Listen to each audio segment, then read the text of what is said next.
Good day everyone, I'm Charlene Mae Blance, your student nurse from Naga College Foundation. So for today's video, I'm going to assess the abdomen.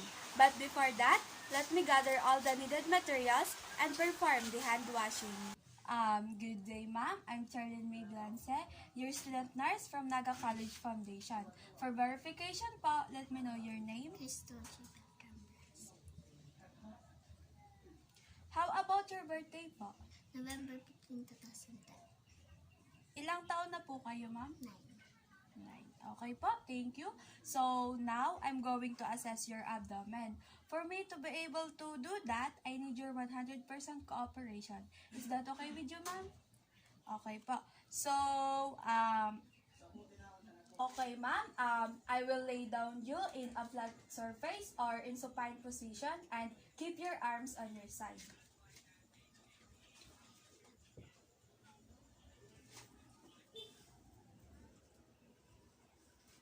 For me to be able to assess your abdomen, I need access in your abdomen part. Is that okay with you po? Okay po.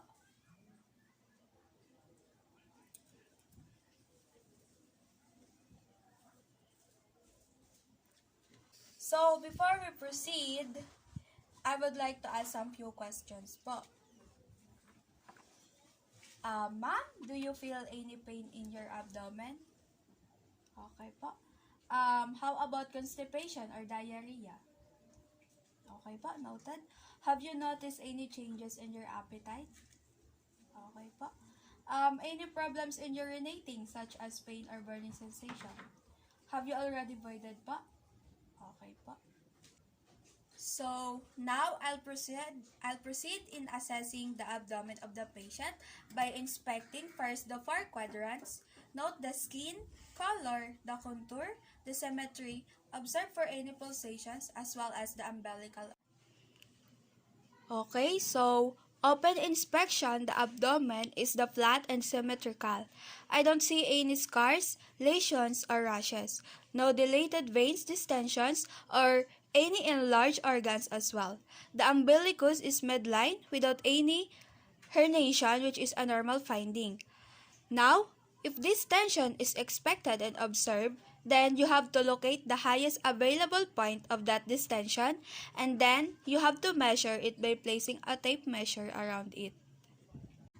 Next, I'm going to auscultate the abdomen of the patient in the 4 quadrants, and I'll be using a systemic approach in a clockwise manner. So for this procedure, I'll be using the diaphragm of my stethoscope, since this is used to assess for high-pitched tones such as the vowel sounds. First, I will just warm it, and then I will start in the right lower quadrant.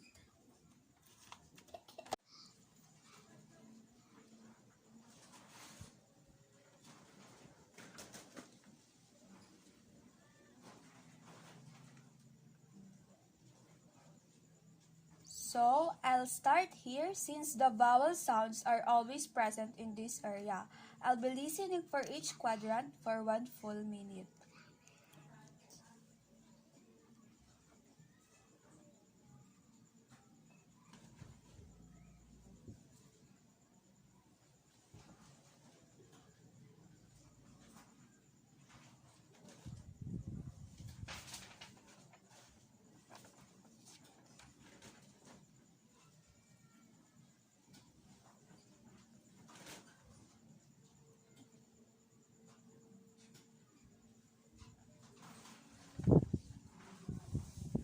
Next, the right upper quadrant.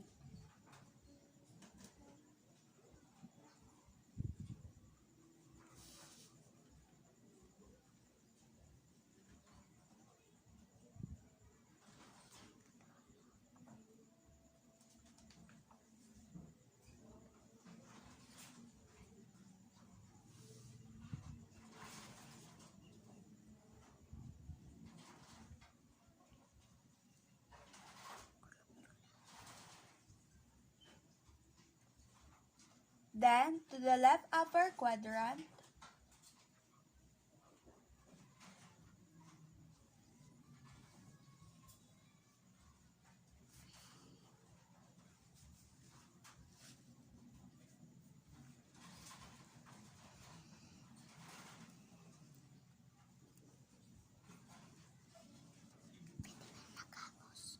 then last to the left lower quadrant.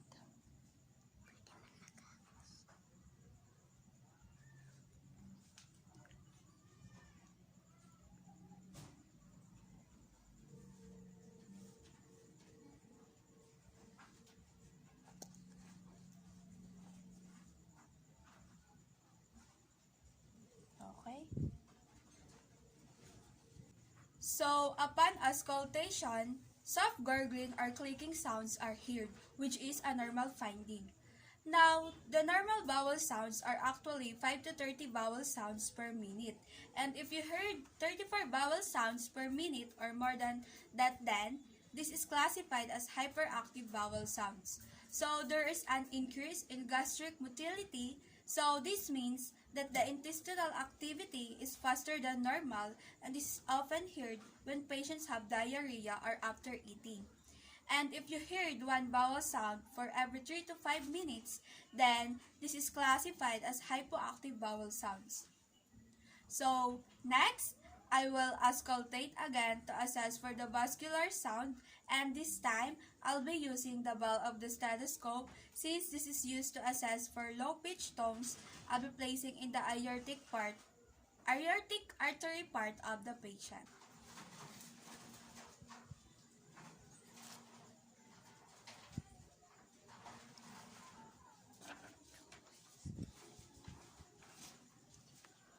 So, upon auscultation, I don't hear any sounds, which is normal finding. Now, if brewing are noted and heard upon auscultation, so this suggests that there is disturbance in the blood flow that is caused by arterial stenosis. So, you have to take note of that. So, next, I will now proceed in percussion. So, ma'am, I'll be tapping lightly your abdomen, and this procedure is called percussion. So, is that okay with you, ma'am? Okay po.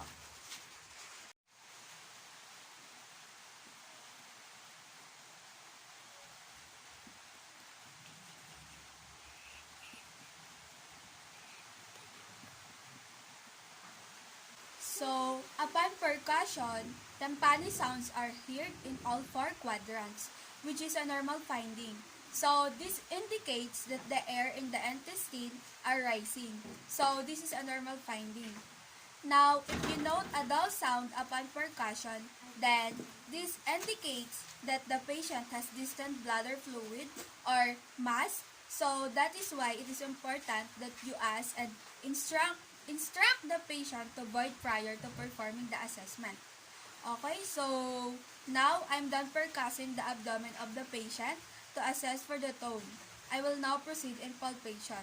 So, I'll be using two approaches in this procedure. One is light palpation and the other one is deep palpation. So, I'll be assessing if the patient felt any tenderness or pain upon palpation. So, we use the palm surface of hands and feel for each quadrant of if there are any tenderness or discomfort noted. Do you feel any pain or tenderness, ma'am? No. How about here? Do you feel any pain or tenderness, ma'am? Nothing. How about here po? No. How about dito po? No. Okay po, thank you. So upon palpation, no signs of tenderness or pain noted, which is normal finding. So next, I'll be doing the next approach, which is the deep palpation on the 4 quadrants of the abdomen of the patient. And for this procedure, I'll be using the 2 polymer surface of my hands. So I will start off in the right lower quadrant, next for the upper right quadrant, next the left upper quadrant, and the last is the left lower quadrant. Do you feel any pain or tenderness, ma'am? No. How about here? Do you feel any pain or tenderness, ma'am? No. How about here po? No. For the last po, do you feel any pain or tenderness, ma'am? No. Okay po, thank you. So, upon palpation, no signs of tenderness or pain noted, and no girding movement as well. So, this is a normal finding. So, now, I'll proceed in assessing the rebound tenderness of the patient, and I'll be using the tips of my finger and deeply palpate the abdomen to assess if there are any tenderness or pain noted and if there are any facial grimacing on the patient's facial expression. Do you feel any pain or tenderness, ma'am? Lab. How about here? Do you feel any pain or tenderness, ma'am? No. How about here po? Do you feel No. any pain or tenderness, ma'am? No. How about here po? No. Okay po, thank you. So, upon palpation, nothing of tenderness or pain noted. Therefore, the patient is negative for rebound tenderness, which is a normal finding. So, if you note any facial grimacing or guarding movements and verbalization of the pain upon palpation, then this indicates that the patient is positive for rebound tenderness. So, this is a sign that the patient has peritonitis, which is inflammation of the peritoneum or aneurysm. So, you have to take note of that. So, ma'am, that's all for today. Thank you for your cooperation and thank you for coming and have a good day.